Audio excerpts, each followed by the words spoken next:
Good morning students. हम लोग फिर एक बार क्रैश कोर्स करते हुए chapter 1 class 10th economics development chapter पे हैं। डेवलपमेंट चैप्टर में हम लोगों ने देखा था, बहुत सारी बातें की थी। एक फास्ट रिवीजन, एक बहुत क्विक रिवीजन आपके साथ मैं करने जा रहा हूं, जिससे हमको समझ में आ जाएगा कि हाँ, चैप्टर को हमने कहाँ तक समझा या जाना है। बच्चे, आप जो जो पॉइंट्स यहाँ देख रहे हैं इनको समझने की कोशिश कीजिए और मैच कीजिए कि क्या ये सब आपको आता है, क्या इन बातों को से आप अवेयर हैं। अगर हाँ तो आप ठीक हैं। चलते हैं चैप्टर 1 डेवलपमेंट। डेवलपमेंट में पहली जो बात आती है वो principle of development, second national income, third average income जिसको हम पर कैपिटा इनकम भी कहते हैं। अच्छा, कुछ ऐसे टर्म्स होते हैं ना जिनके दो नाम हैं, तो पर कैपिटा इनकम बोला जाए या एवरेज इनकम बोला जाए, दोनों सेम चीज़ें होती हैं। फिर जीडीपी हमारा, जीएनपी है, लिटरेसी रेट है, पब्लिक फैसिलिटी है, सस्टेनेबल डेवलपमेंट है और पीडीएस है। बच्चों, पीडीएस आप लोगों ने क्लास 9th में पढ़ा होगा, पब्लिक डिस्ट्रीब्यूशन सिस्टम, उसी का ये पीडीएस है। और लास्ट में एक टॉपिक आता है, शायद वीडियोस में नहीं आया क्योंकि ये बहुत छोटा सा बोर्ड है, इसलिए पीडीएफ मांगिएगा। ये पीडीएफ है, इसका 2 पेज का पीडीएफ है, तो ये 2 पेज का पीडीएफ जो है आप जरूर इसका लें। तो बच्चों, ये हमारा UNDP, United Nation Development Programme. अब बच्चे शुरू करते हैं डेवलपमेंट। तो मैंने हमेशा कहा है व्हाट इज डेवलपमेंट, आप अपने तरीके से जो समझ में आए लिखिए, लेकिन इतना ही याद रखिए, पॉजिटिव चेंज इन लाइफ, कि जो अच्छी बदलाव हैं, जो पॉजिटिव है, जो डेवलप्ड बदलाव है, उसी को डेवलपमेंट कहते हैं। किसी एक आदमी के पास जो कल चीज़ नहीं थी और आज है, तो वो उसका डेवलपमेंट है। लेकिन इसमें कई बार क्या होता है, बदलाव तो होते हैं लेकिन निगेटिव हो जाते हैं, तो निगेटिव को डेवलपमेंट नहीं कहेंगे। तो positive change is called development. दूसरी बात आता है प्रिंसिपल ऑफ डेवलपमेंट। तो प्रिंसिपल ऑफ डेवलपमेंट में क्या है, पहली बात कि डिफरेंट पीपुल हैव डिफरेंट गोल, कि भाई अलग लोग हैं तो उनके लिए जो गोल है डेवलपमेंट का वो सब अलग है। ऐसा नहीं है कि सभी का एक ही डिमांड, नहीं, सबके डिमांड अलग अलग हैं। दूसरा, development for one is not development for all, कि किसी एक का डेवलपमेंट दूसरे का भी डेवलपमेंट हो जरूरी नहीं है। ऐसा भी हो सकता है कि किसी एक का डेवलपमेंट दूसरे किसी के लिए खराब हो या बेकार हो या उसके लिए परेशानी बन जाए। आप लोगों ने एक एग्जाम्पल पढ़ा था कि हाँ भाई, किसी ने कार ली, वो उसका डेवलपमेंट है, लेकिन उस कार से धुआं निकलता है जो बाकी लोगों के लिए डिजीज पैदा करता है, तो वो जो है बाकियों के लिए डेवलपमेंट नहीं है। Next, people look at a mix goal rather than one, कि भाई आज के लोग जो हैं किसी भी चीज़ को करते समय एक नहीं कई सारे फायदों की बात करते हैं। उनको लगता है कि ये भी होना चाहिए, वो भी होना चाहिए, वो भी होना चाहिए, सभी चीज़ों पे कंपेयर करते हैं। एक चीज़ देखते हैं, मान लेते हैं कि हम जो है कोई एक चीज़ खरीदते हैं, उस चीज़ में हम पहला देखते हैं उसका दाम कितना पड़ रहा है, दूसरा वो चीज़ हमको लाने में कितना खर्च आ रहा है, तीसरा वहाँ जाने में क्या होगा, भीड़ तो नहीं है, ज़्यादा भीड़ तो नहीं है, अच्छा अगर वो ख़राब हो जाएगा तो उसको बनवा पाएंगे कि नहीं, सर्विसिंग है कि नहीं, पता नहीं क्या क्या ऐसे चीज़ें हैं जिस पर हम सोचते हैं।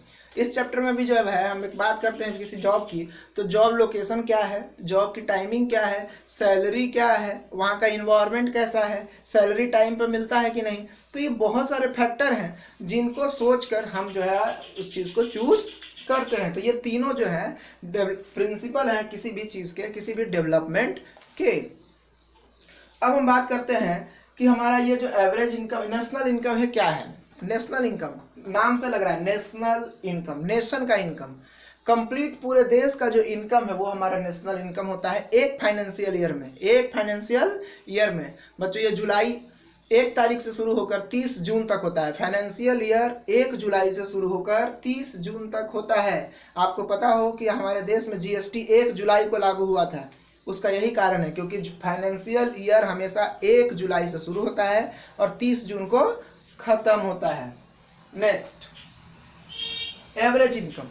एवरेज इनकम को पर कैपिटा इनकम भी बोलते हैं बच्चों। एवरेज इनकम का मतलब होता है कि हमारे इंडिया का जो टोटल इनकम है उसको इंडिया में रहने वाले टोटल लोग जो हैं उनसे डिवाइड कर दें, इससे हमारे देश का एवरेज इनकम निकलता है। हालांकि ये बहुत अच्छी चीज़ नहीं है, इसको करने से हम एक्यूरेट मेजरमेंट नहीं निकालते, लेकिन फिर भी चूँकि इसको वर्ल्ड बैंक मानता है, वर्ल्ड बैंक इसी को रीड करता है, इसी पे एनालिसिस करता है, इसीलिए हम जो है एवरेज इनकम की बात करते हैं। जीडीपी, जीडीपी किसी भी कंट्री के अंदर, उस देश में बहुत सारे लोग काम करते हैं, बहुत अलग अलग कंट्री के लोग काम करते हैं, तो उन सभी के वर्क को इन ए जोग्राफिकल एरिया, इन ए बाउंड्री, एक मतलब किसी खास कंट्री के अंदर, चाहे वो कोई भी काम करे, चाहे वो देसी हो, विदेशी हो, कंपनी हो, बड़ी कंपनी, छोटी, कितना भी लोग काम करे, कहीं के लोग काम करें, तो उनका जो टोटल इनकम है पूरे एक साल का, वो उस देश का जीडीपी होता है। जीएनपी की बात करते हैं, ग्रॉस नेशनल प्रोडक्ट, कि भाई हमारे देश के लोग, तो पीपुल ऑफ द कंट्री, कि भाई हमारे देश के लोग कहीं भी काम करें, चाहे वो हमारे देश में काम करें या विदेश में काम करें, उनसे जो इनकम जनरेट होता है वो टोटली हमारा जीएनपी होता है। यानी जीडीपी देश का इनकम और जीएनपी क्या है, हमारे देश के लोगों का इनकम। नेक्स्ट बात करते हैं लिटरेसी। लिटरेसी रेट, हमारे देश में एजुकेशन का लेवल बढ़ रहा है, लेकिन अभी भी हम बहुत पीछे हैं। खासकर अगर हम बिहार की बात करते हैं तो बिहार एजुकेशन में सबसे पीछे है बच्चों। अभी कोरोना हुआ है, कोरोना जैसी बीमारी में सबसे पीछे अगर कुछ रह गया है तो एजुकेशन, पढ़ाई लिखाई बंद है, बच्चे व्हाट्सएप और वीडियो और पता नहीं, आप लोग भी जो है वीडियो के माध्यम से पढ़ रहे हैं, बुक्स नहीं है, टीचर्स के पास नहीं जा रहे हैं, तो अब क्या एजुकेशन और पीछे जा रहा है। जबकि एजुकेशन बेस होता है किसी कंट्री का, नहीं पढ़ोगे तो डॉक्टर नहीं बनोगे, अगर डॉक्टर नहीं बनोगे तो कोरोना का इलाज नहीं कर पाओगे, नहीं पढ़ोगे तो इंजीनियर नहीं बनोगे, ट्रेन नहीं चला पाओगे, ट्रेन बना नहीं पाओगे, नहीं पढ़ोगे तो कुछ भी नहीं होगा। एजुकेशन ही बेस है हर चीज का, याद रखना है बच्चों। और वो एजुकेशन ही आपका डूब गया, खत्म हो गया, तो किसी देश में एजुकेशन का क्या लेवल है, इससे भी तय होता है कि भाई वो कितना डेवलप कंट्री है। हम अपने बिहार की बात करें तो हम दुनिया, भारत में सबसे पीछे हैं, सबसे पीछे एजुकेशन में हमारा बिहार है। खैर, अब लिटरेसी रेट में जो है हम बात करते हैं उन बच्चों की जो 7 साल से ऊपर है, एबव 7 ईयर। ऐसा नहीं है कि 1 साल 2 साल 4 साल 5 साल 6 साल तक का बच्चा काउंट होता है, नहीं।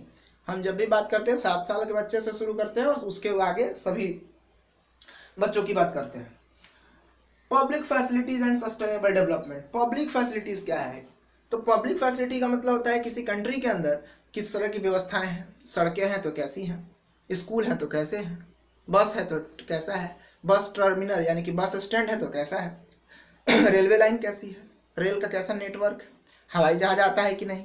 हम एक पटना की बात करते हैं, पटना का जो बस स्टैंड है इतना खराब है कि आप देखते होंगे पता ही नहीं चलता है कौन सी बस कहाँ जाएगी, भीड़ भाड़ होता रहता है, लोग चिल्लाते हैं, यहाँ तक कि ड्राइवर और खलासी उतर कर चिल्लाते रहते हैं यहाँ वहाँ जो भी नाम से। और औरंगाबाद में, औरंगाबाद का रहने वाला, मुझे थोड़ा आइडिया है कि भाई औरंगाबाद औरंगाबाद इस तरह से, तब जाके लोगों को पता चलता है कि ये बस कहाँ जा रही है, Aurangabad.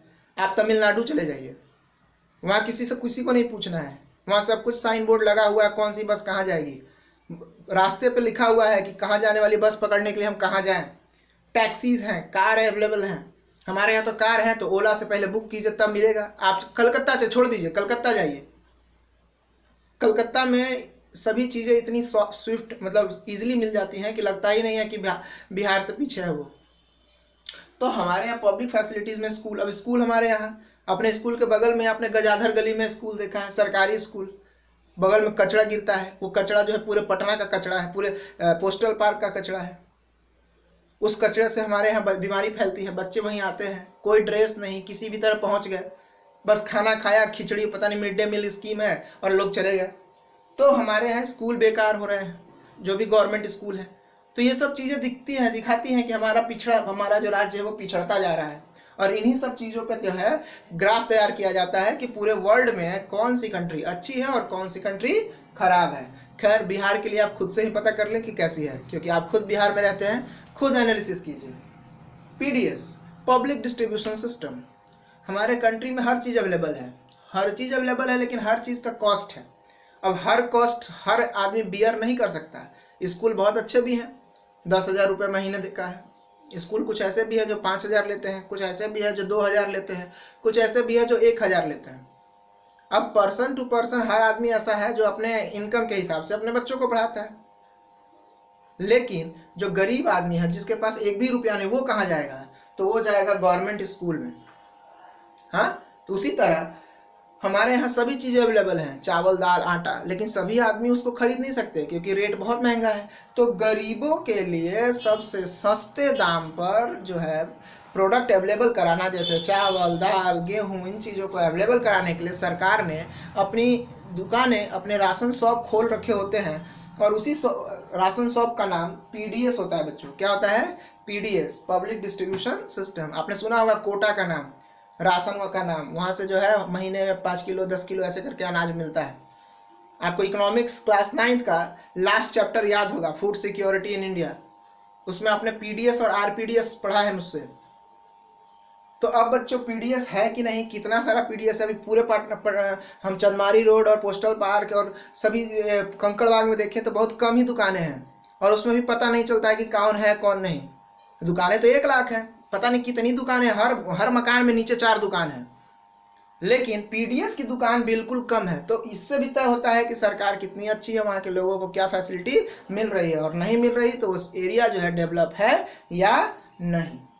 Last UNDP, United Nation Development Programme, ये जो है इन्हीं सब फैक्टर्स को जमा करती है, इन सब चीज़ों को पता करती है, और पता करने के बाद एक लिस्ट जारी करती है जिसमें ये बताती है कि कौन सा देश डेवलप है और कौन सा नहीं।